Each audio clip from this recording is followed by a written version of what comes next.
एक पंडित जी थे। उन पंडित जी की एक पत्नी थी, पंडितानी जी।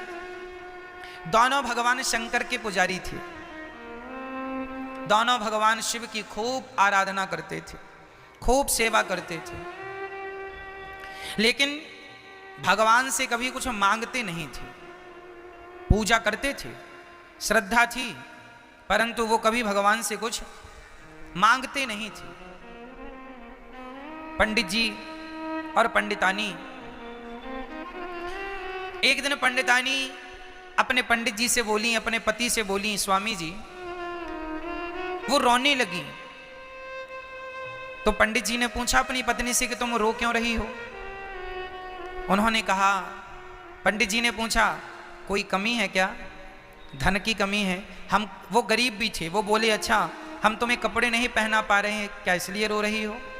हम तुम्हें अच्छा अच्छा खिला नहीं पा रहे हैं भरपेट, क्या इसलिए रो रही हो? पत्नी ने कहा, स्वामी जी, मुझे खाने की कोई चाहत नहीं है, पहनने की भी कोई चाहत नहीं है, तो रो क्यों रही हो? पंडितानी ने कहा अपने पति से, स्वामी जी, अभी तक हमारी कोई संतान नहीं हुई, कोई पुत्र नहीं हुआ, हमें एक पुत्र की कामना है, आप पुत्र दीजिए हमें। उनके पति बोले, अरे भाग्यवान, मैंने आज तक भगवान से कुछ मांगा नहीं है, मैं पूजा रोज करता हूं। ऐसे पंडित जी थे कि वो भगवान की पूजा बराबर करते थे, पर भगवान से कभी उन्होंने कुछ कामना नहीं की कि प्रभु ये चाहिए, निष्काम, कोई कामना नहीं। और वो भगवान शिव के बड़े उपासक थे, कभी कुछ मांगा नहीं। पत्नी रोने लगी तो पत्नी के रोने पर पंडित जी पिघल गए। पत्नी के आंसुओं को देखकर पंडित जी को लगा, ये मेरी पत्नी है, कितना त्याग इसने मेरे लिए किया है, और मैं इसकी एक भी इच्छा पूरी नहीं कर पा रहा हूं। इसकी इच्छा है कि बेटा हो, और बेटा तो आज वो पहली बार शंकर जी के मंदिर गए, जहां रोज पूजा करते थे। आज पहली बार उन्होंने हाथ जोड़ के कहा, हे भोलेनाथ, आज तक मैंने आपसे कभी कुछ मांगा नहीं,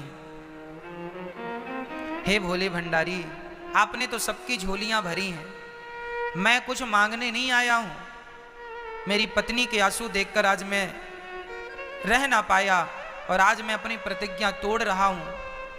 मैंने एक प्रतिज्ञा ली थी कि मैं आपसे, भगवान से कभी कुछ मांगूंगा नहीं, पर पत्नी के आंसू के सामने, पत्नी के आंसुओं के सैलाब में मेरी प्रतिज्ञा कहीं बह गई।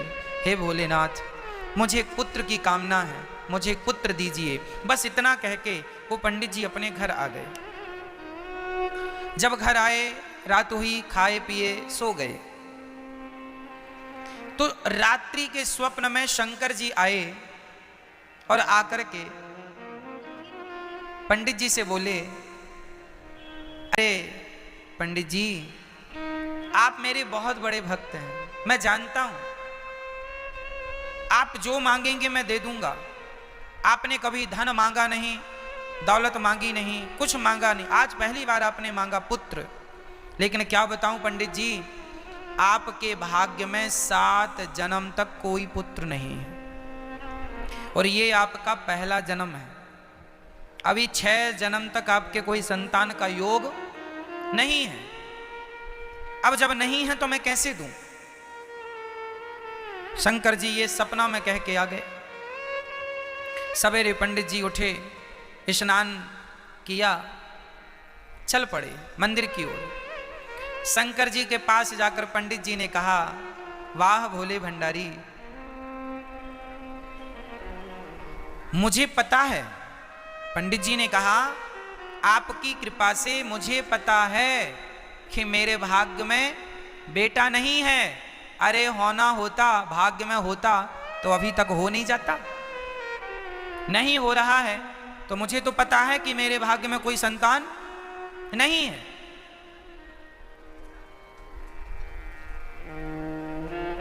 यदि मेरे भाग्य में कोई संतान नहीं है तो आप किस लिए बैठे हैं? जो मेरे भाग्य में है, यदि वही मुझे मिलना है तो फिर मुझे और मुझ जैसे लोगों को आप जैसे भगवानों की जरूरत क्या है? अरे भाग्य का ही मिलना है तो मिल ही जाएगा। लेकिन मैं आपका उपासक हूं, मैं आपका भक्त हूं, मैं आपका दास हूं। तो सुनो भोलेनाथ जी, जो मेरे भाग्य में है वो तो मुझे मिलेगा ही, पर यदि मैं आपकी शरण में हूं तो आपका धर्म है कि जो मेरे भाग्य में नहीं है, जो मेरे भाग्य में नहीं है वो आप मुझे देंगे। इसलिए तो आप भगवान हैं। अरे भाग्य का ही देंगे तो इसमें आपकी भगवत्ता क्या? वो तो मिलना ही है मुझे। मैं आपकी पूजा करूं ना करूं वो तो मिलेगा। मैं आपका दास हूं, मैं आपका हूं, तो आपका फर्ज है, आपका धर्म है कि जो मेरे भाग्य में नहीं है वो आप मुझे, यदि मेरी इच्छा है, एक तो मैंने कभी इच्छा नहीं की, मैंने कभी मांगा नहीं, पर मांगा है तो भले भाग्य में ना हो, 7 जन्म क्या 70 जन्म तक ना हो, पर मांगा है तो आपका देना धर्म है। तब भोलेनाथ प्रकट हो गए। वाह, तुम्हारे भाग्य में तो कोई पुत्र नहीं है, विधाता ने लिखा नहीं, लेकिन तुम मेरे भक्त हो तो अब मैं ही तुम्हारा पुत्र बनकर के प्रकट होऊंगा। तब पंडित जी के यहां स्वयं शंकराचार्य जी प्रकट हुए, जिन्हें हम आद्य शंकराचार्य कहते हैं, जिन्हें हम आद्य शंकराचार्य जी कहते हैं, जिन्होंने चारों मठों की स्थापना की है। कहने का तात्पर्य यह है कि कोई भक्त यदि भगवान की शरण में है और यदि आपने निष्काम भाव से भक्ति की है तो भगवान आपको वो भी दे सकते हैं जो आपके भाग्य में, आपकी किस्मत में दूर दूर तक नहीं है। लोग कहते हैं कि भाग्य का ही मिलना है तो भक्ति क्यों करें? अरे भैया, भगवान वो देते हैं जो तुम्हारे भाग्य में ही नहीं होता। ये देने की ताकत ईश्वर की, इसलिए भगवान वो दे सकते हैं जो कोई नहीं दे सकता। भाग्य का तो देखो कुत्तों को भी मिल जाता है। कुत्ते के भाग्य में जितना मिलना है वो उसे मिलता है, रोटी उसके भाग्य की उसे मिलके रहती है।